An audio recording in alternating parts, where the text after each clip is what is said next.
Welcome on back to the Tatum Attack. This is Professor Tatum here to guide you through our next lecture for History 1302.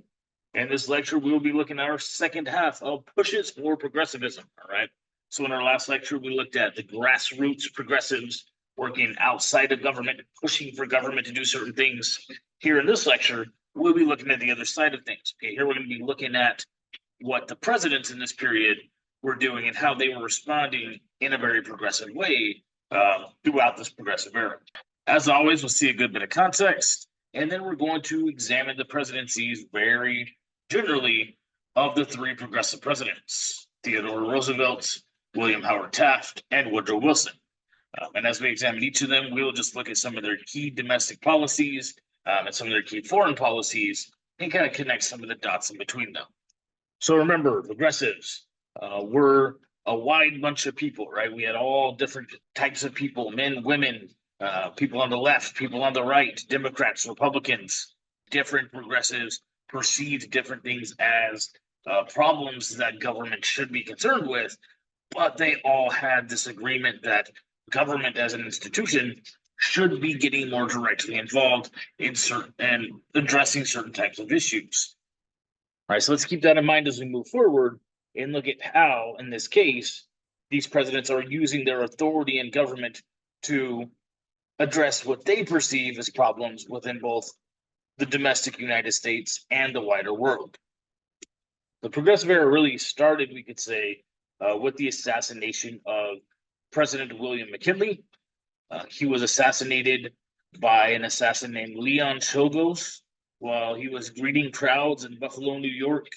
A man came up to him, reached out his hand with a handkerchief over it. And that always kind of reminds me of a scene from The Godfather 2, where if you ever seen that movie, when Vito goes to kill Fanucci, Fanucci looks down and there's Vito with his hand stretched out with a handkerchief over it. And Fanucci just looks down and he just kind of says, "What do you got there?" And that's very similar to what happened here with McKinley. He was just kind of stunned. What is this dude doing? Why does he have this handkerchief on his hand? And in both cases, that handkerchief was hiding a gun. Ba-boom! McKinley took a nice shot to the stomach, and he ended up actually surviving the shooting. But he later died of an infection when doctors went digging around inside of him with dirty tools and dirty fingers, kind of like we see with President Garfield. So let's think about something here.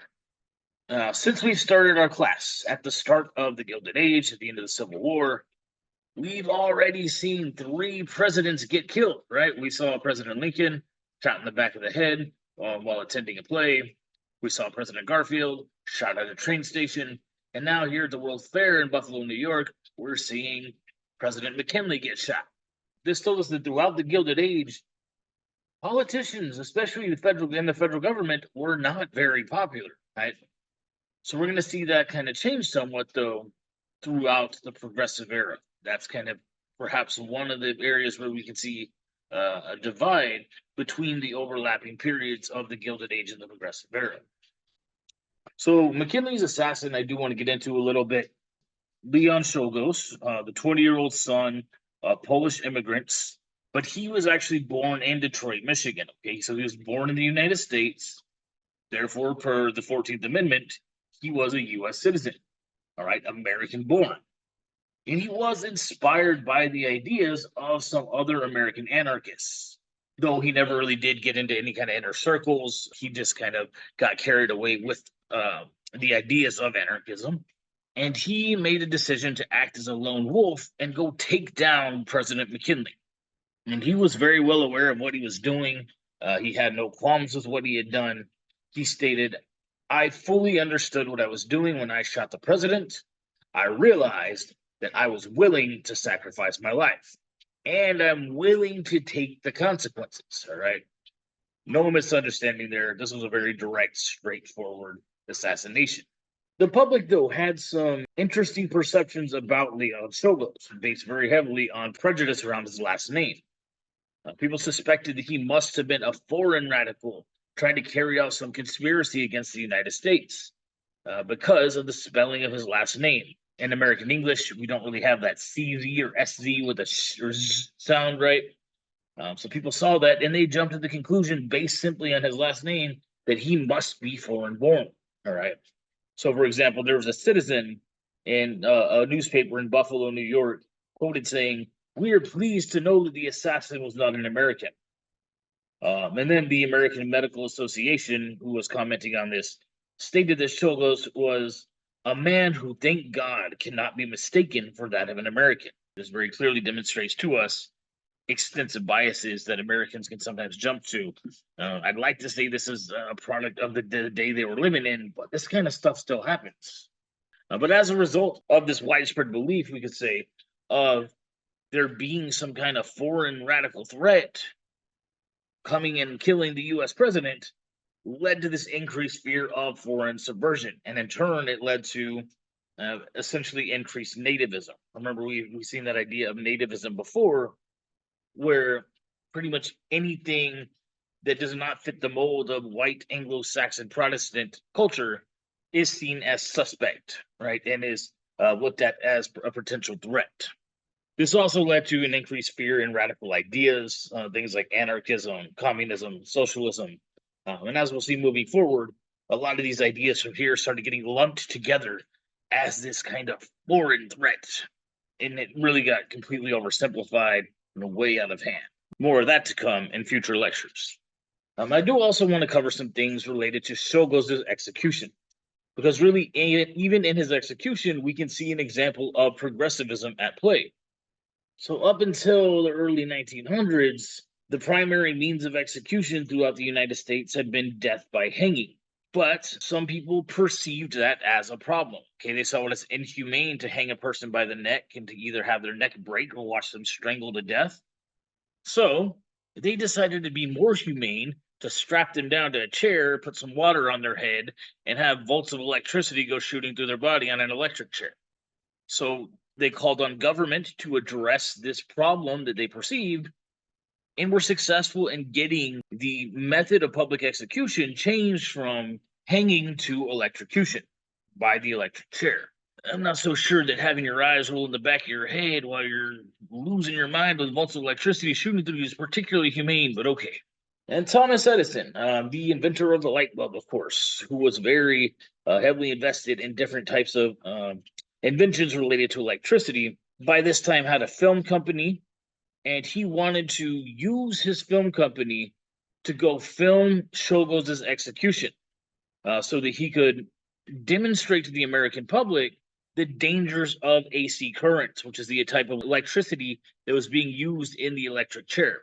All right, that was also the type of electricity that a lot of his competitors used. And he wanted to show this execution to demonstrate to the public, here's the chances you're taking when you go bring in AC currents into your home. Is this something you really want to be messing with? Here's the impact it can have on human lives. But Edison was denied this request. So what he did instead is he filmed a pan of the prison. So we got real footage of the prison itself where this execution would take place. And then he did his homework and found out as much that he could about how this execution would play out, what the procedure would be, and who would do what. And he had it reenacted as close as possible so that he could still get his point across here. And here's what he came up with.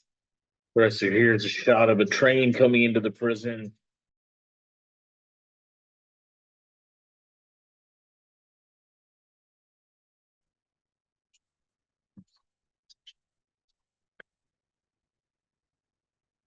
So all this is the actual prison where Leon Chogos was being held and where he would be executed.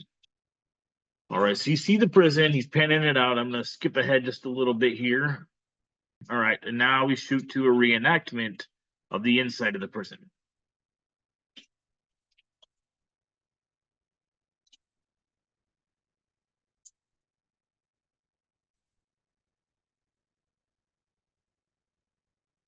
They're bringing in Chogos to the execution chambers.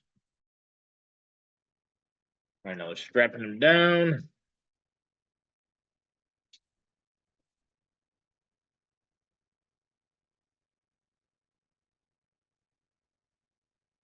Again, Edison did his homework. He kind of figured out how this chair worked, what the procedure was, where straps went, what was hooked up where, and reenacted this the best he could.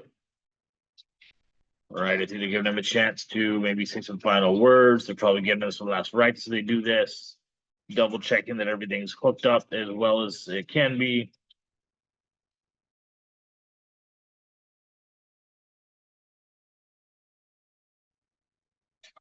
The procedure is going. There he goes. You see it shooting through him. The governor did not call in for a stay. There was no pardon granted. This execution is in the works. There's bolts shooting through Shogo's body.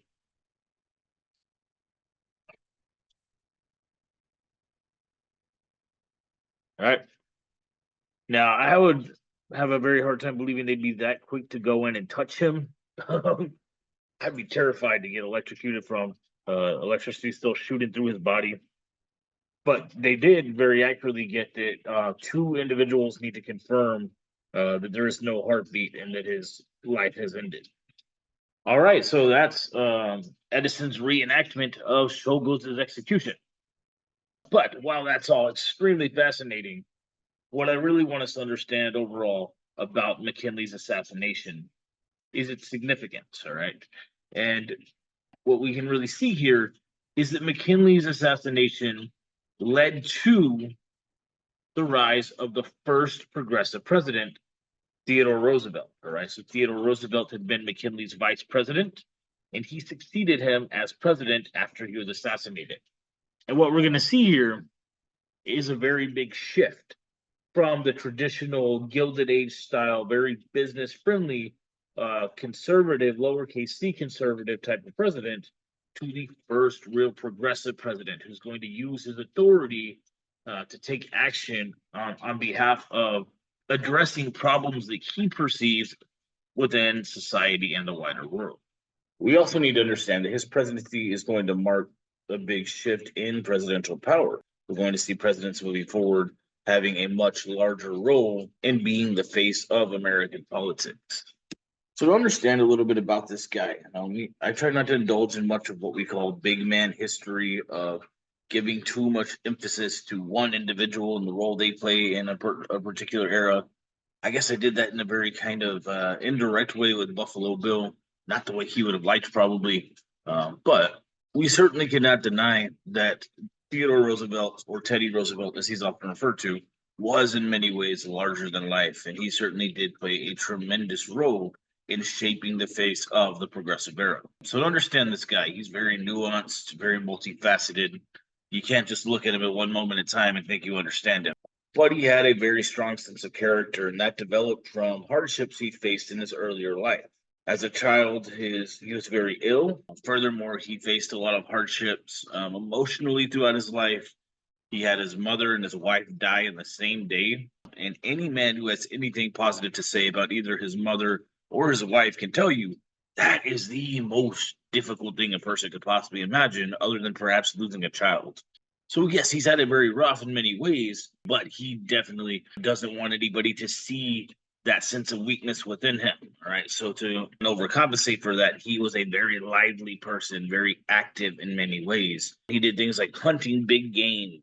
He was a big military hero during the Battle of San Juan Hill in the Spanish-American War. He led a battalion known as the Rough Riders. That alone, that name sounds like a bunch of badasses, right? And he led them in this uphill charge. And I'm not a military historian. That's not really my forte. But I don't think it takes much common sense from anyone, whether you're a historian or not, to know that leading a charge uphill is something you want to avoid if possible. Yet it's something he's very well known for, and he was victorious in this battle despite having that uphill charge. I mean, it's a bit reckless, and he lost a lot of good young men along the way for kind of not really a good reason, but okay, cool. That as military hero. But he carried this strong personality that he's developed throughout his life into the presidency, all right? And that's going to cause him to have a very active presidency. So let's start by looking at his domestic policies. Teddy Roosevelt's domestic policies were all based around what he called the square deal that he was trying to offer to the nation. And the square deal was based on 3 C's: consumer protections, control of corporations, and conservation of natural resources. Let's go ahead and break each of these down and see what he means by these and how these make up this square deal that he's trying to offer to the nation. In terms of consumer protections, he was very active in passing legislation that helped regulate things like food safety and drug safety for consumers. So, for example, after the Jungle was published and the public was kind of up in arms at the conditions of what was going into their food, it was President Roosevelt who played a heavy role in doing things like establishing the FDA. He also helped restrict false and misleading advertisements, especially in terms of things like food, trying to help provide safer conditions for consumers. In terms of conservation of natural resources, he did conserve millions of acres of national lands, doing things like establishing national parks and wildlife refuges. If you're not familiar with what a wildlife refuge is, it's just kind of a space of land that's set aside to really just allow nature to be nature, right? We have a great wildlife refuge not too far out of town, the Aransas Wildlife Refuge. If you ever have time to go take a day trip, it's kind of out in the middle of nowhere, but it is very beautiful, and I certainly recommend going and checking that out and seeing what you can see there. All right, so while this guy is, though, taking these great efforts toward conservation, and I'm sure many of us have heard this beautiful story about how he's such a great sportsman that he once had a bear chained to a tree that people were trying to get him to shoot, and he refused to shoot it because he's such a good sportsman and such a great conservationist. We need to keep in mind that in other parts of the world, he's out doing things like this. Okay, I think there's a reason that there's a teddy bear and not a teddy elephant. He'd go out and kill things like elephants, rhinoceri, big cats, just because he could. So, again, very complicated individual. Don't think you got him all figured out just by looking at one side of him. Moving on, in terms of control of corporations, he reduced the partnership between government and business that we saw was very strong throughout the Gilded Age. For example, he stopped using the army to break up strikes, and he actually promoted workers having the right to form labor unions. He tried to encourage cooperation between labor leaders and business leaders, very different than the types of politicians we saw operating throughout the Gilded Age. He also played a pretty big role in breaking up trusts. He did very strangely differentiate between what he considered to be good trusts and bad trusts. Good trusts, he said that the economy benefited from having because they provided the best products, services, etc. Okay, whatever you want to say, bro. And then bad trusts were trusts that were hindering fair economic competition, right? And if there's no fair economic competition, that also hinders fair prices for consumers. So he would try to break up those kinds of trusts. I have a hard time really seeing the difference in a good trust and a bad trust. A trust is a trust at the end of the day. They're monopolizing an industry and they're halting competition. But again, this guy is all over the place. He's a very complicated individual. This is his argument.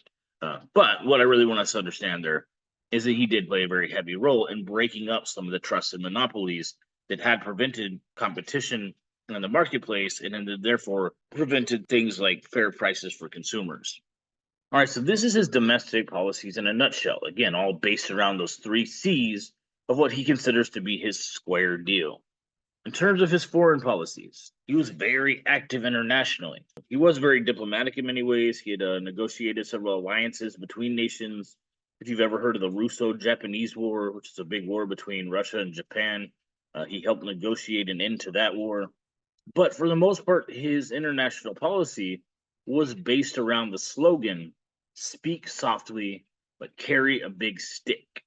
So what does that mean? Imagine, I see here he's carrying this big old stick. It looks like a club. Imagine if he comes up to you and he's talking real nice and he says, if anyone for that matter comes up to you with a big stick and they're swinging it around and they talk to you real gently saying, "Gee, that sure is some nice property you got there. Be a shame if something happened to it," or, "Oh man, wouldn't that suck if somebody just happened to knock out your kneecaps? I would hate to see that happen to you." And then he says, "By the way, would you like to make a deal with me?" You're probably going to do what this guy says because you don't want to get your kneecaps knocked out or you don't want to get your property destroyed. And that was kind of Roosevelt's philosophy. His big stick, metaphorically, was a powerful military and a powerful government force. All right. So he would let people see just how powerful he was by showing off his military might around the world. So, for example, he had a fleet of ships referred to as the Great White Fleet. They were these big white naval ships. They would just go dock themselves in different countries and sail around the world for other people to see, just so they would know that if they ever decided to cross Theodore Roosevelt, they would have that naval fleet to deal with, right? Then he would go in and make negotiations with people where the Great White Fleet had been and say, hey, how would y'all like to make a trade partnership? And they're just going to kind of say, yes, yes, Mr. Roosevelt, sir, whatever you say. Please don't send that big Navy after me, all right? That's speaking softly and carrying a big stick. So, for example, we can look at his role in helping get the Panama Canal constructed and helping the U.S. get a foothold over the Panama Canal. So we need to understand that Panama had been part of Colombia. They fought a war for independence to break from Colombia and form their own nation. And President Roosevelt played a good role in helping them gain their independence. And in the process, he kind of flexed his big stick and let them see that he was a very powerful individual with a lot of military backing. Then he gets to convince the people of Panama, when they were independent, to allow him to construct a canal there in Panama. He said, gee, over there sure looks like a nice place for me to build a canal. That would be nice. Wouldn't you agree? And they kind of licked at his big stick, of course, meaning his governmental and military power, and said, okay, yes, Mr. Roosevelt, you want to build the canal? Please do, be our guest. So he constructed this big canal, and the Panamanian government allowed the U.S. to control this canal all the way up into the 1970s, and there was even partial control over it until 2000. This canal was very beneficial for American trade, offered them another place to sail their ships from one coast to the other. So we can definitely see him practicing some intense imperialism here, spreading his influence into Latin America and also globally by now having this canal through which you can sail American ships from one ocean to the other. He would later use that slogan, I took the canal zone, in his reelection, all right? Definitely showing I'm capable of getting things done. Another thing that's very significant is he expanded what was known as the Monroe Doctrine with his corollary, meaning addition to the Monroe Doctrine. Please don't get too caught up in the doctrine itself. What I'm interested in you knowing is what he did with it, all right? So the original Monroe Doctrine had been created back in the 1820s by President James Monroe, long before Theodore Roosevelt was even born. We need to understand this was created during a period known as the Age of Revolutions, which was kind of kicked off by the American Revolution. During this period, nations throughout North and South America were gaining independence from European empires who had established them as colonies, and they were establishing themselves now as independent nations.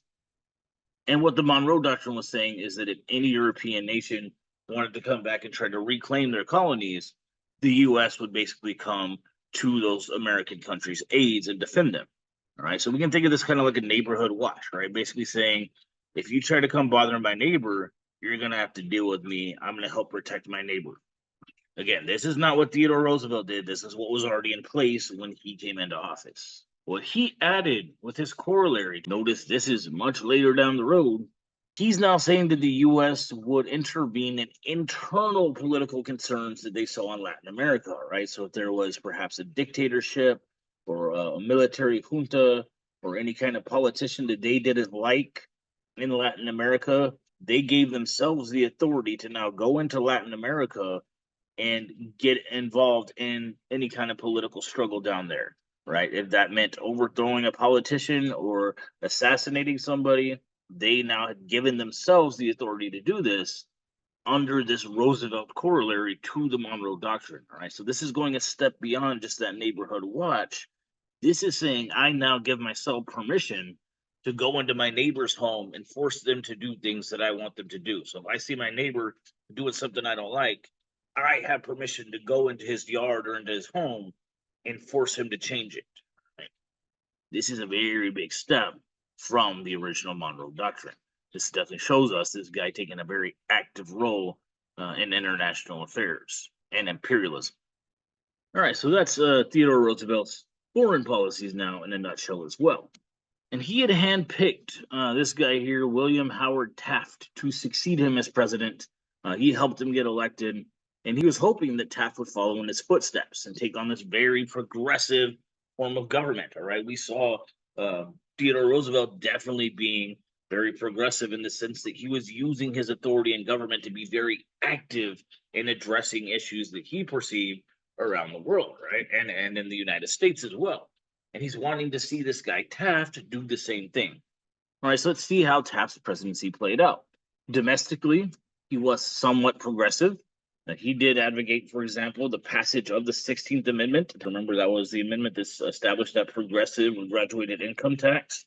He did help break up some trusts, but overall, he was still very friendly with big business, and he was mostly conservative, meaning lowercase c conservative in his policies. Very pro business, kind of old school Gilded Age type of politician in many ways. That was pretty disappointing to Theodore Roosevelt. In terms of his foreign policies, he advocated what he called dollar diplomacy. This was loans, investments, economic agreements, as much as possible in place of military intervention to influence relations with other nations. All right, we can look at this essentially as a form of economic imperialism rather than the type of militaristic imperialism that Theodore Roosevelt had been practicing. So overall, Taft said that he sought to exchange dollars for bullets. That pretty much sums up what he's doing here with dollar diplomacy.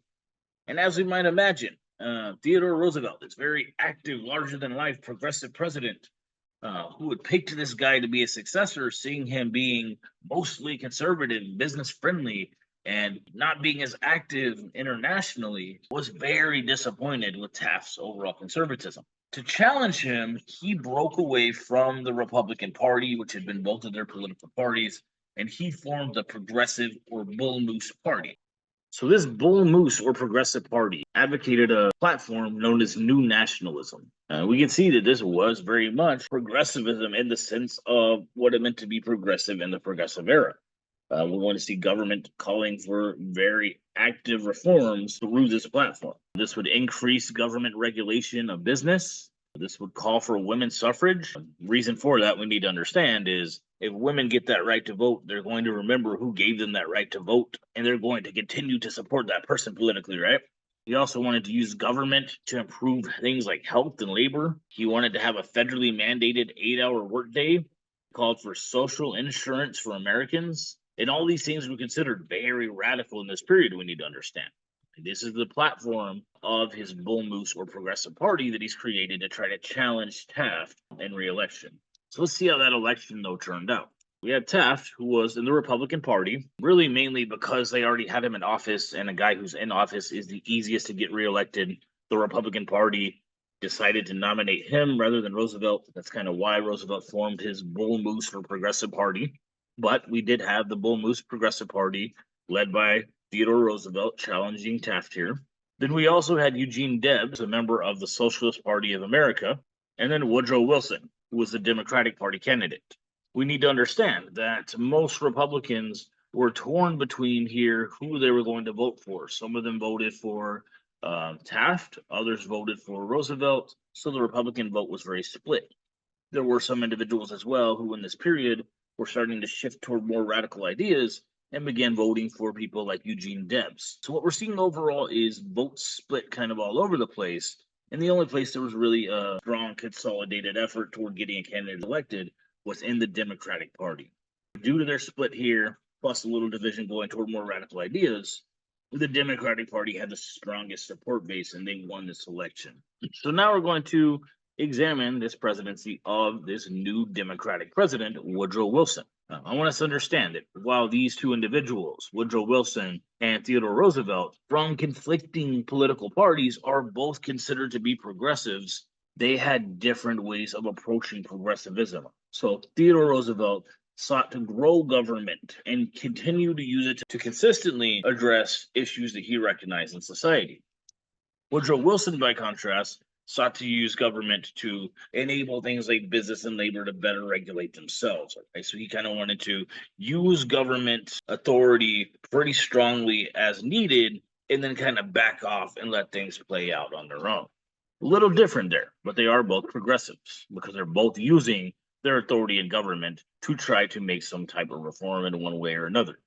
All right, so let's look at Woodrow Wilson's domestic policies. They were summed up by a platform called New Freedom.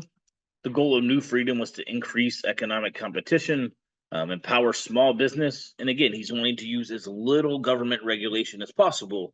He is willing to use his authority in government, but he mostly wants to empower business to operate on their own. He also did want to do things like strengthening antitrust laws and reforming banking. He also aimed to reduce tariffs, okay? Tariffs, we need to just understand, are simply taxes on goods coming into the country. All right. So, for example, I always say when I'm teaching this in a classroom, if I'm selling pencils in the classroom and I sell pencils for $1 a pop, or I'll make a sweet deal with you and I'll sell you two for 150. If you buy two at once, you get them for 150, or you can buy them $1 a pop. Right? And then somebody else wants to come sell pencils in the classroom. I say, okay, that's fine. You can sell pencils in the classroom, but you're going to pay me a $1 tariff, meaning a tax for selling in my classroom. And they want to sell pencils for $1 a pop, but they know they've got to pay me that tariff. So they're going to have to increase their prices by $1. So they're going to end up selling their pencils for $2 a pop so that they can get their $1 profit and have their $1 to pay me from a tariff. All right. Whose pencils most likely, if they're of the same quality, are you going to be willing to buy? If theirs are $2, mine are $1, they're the same quality, you're going to be a lot more likely to buy mine, right? So that's kind of how a tariff works. And what Wilson was wanting to do was lower tariffs, right? So he's wanting to lower the taxes on imported goods. The goal there is that would make foreign goods a little cheaper. And that would, in a way, kind of push American business to have to step up their game and try to better appeal to consumers, whether it be through providing better products and services or by providing fairer prices to try to get consumers to continue to buy their goods despite having this cheaper option for foreign goods, right? So this was an effort to promote business to be more active and to be more appealing to consumers. It was also President Wilson that helped establish the Federal Reserve. Remember, we saw that in the last lecture. That was this organization that helped regulate economics and essentially helped work as a bank for bank, did things like setting standard bank loans. And he also helped pass the Adamson Act. So the Adamson Act mandated 8-hour workdays for railroad workers and also established time and a half pay for any additional time worked. So anybody who's worked any kind of overtime shift and received that time and a half pay, understand that was all rooted here in this Adamson Act that first applied this strictly to railroad workers, and then this idea kicked off and is now present in other industries as well. All right, some other things I do want to point out about Wilson, this is kind of an aside, but I think it's worth noting, is his role as a historian, okay? In terms of American history, President Wilson advocated what was known as lost cause revisionism. Lost cause revisionism tried to paint the Confederacy as a lost cause, all right? And they tried to say that there was this very oppressive Yankee government in the North during the Civil War that came in and tried to weaken the South as much as possible and make them come under their thumb and adopt this industrial Northern capitalist lifestyle. This was very much linked to that Dunning School interpretation of Reconstruction. This was all made popular through a film known as The Birth of a Nation. The Birth of a Nation, again, I've brought up in an earlier lecture. This is a film about Reconstruction that shows basically the South deteriorating after the Civil War as these African American governments are being installed in the South. And there's people like carpetbaggers and scalawags helping get them into power. And it's all basically this coordinated effort to weaken the South, right? There's scenes in this movie of African Americans in Congress getting drunk and putting their shoes up on the table, and basically the whole South's falling apart as a result of these quote unquote incapable members of government taking over, all as part of this bigger plan to weaken the South. There's also all kinds of racial violence going on. In this movie, we see it's mostly black men targeting white women and sexually assaulting them. At the end of the film, the Ku Klux Klan rides in with their burning crosses and kind of scares out the scalawags and carpetbaggers, and they come in and redeem the South. So they're seen as heroes in this film. And there's all kinds of inconsistencies with this, okay? First of all, majority of the political violence occurring in this period, evidence shows us, was attacks on African Americans and their allies to keep them politically suppressed. Furthermore, this film suggests that there was this big black majority that came in and took over the South, when really there was never anywhere near a majority of African Americans in Congress or in any level of government.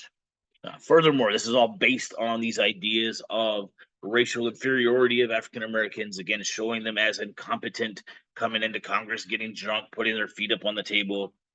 Very much an oversimplification based on racist stereotypes. But President Woodrow Wilson described this film that depicted all these things in this way as all so terribly true. All right. And he screened this at the White House to publicly demonstrate his support for this film and the way that it portrayed this era in American history.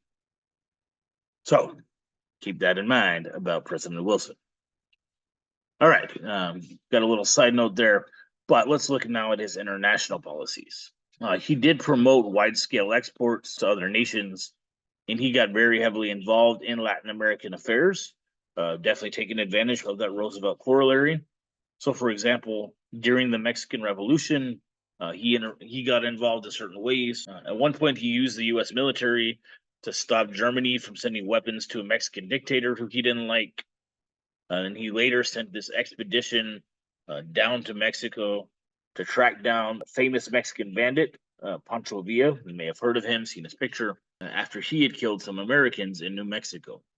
And then we'll see that President Wilson is going to take this progressivism, right, taking his authority in government and using it to address issues that he perceives in the wider world. He's going to take all that with him into World War I. That'll be the topic of our next lecture.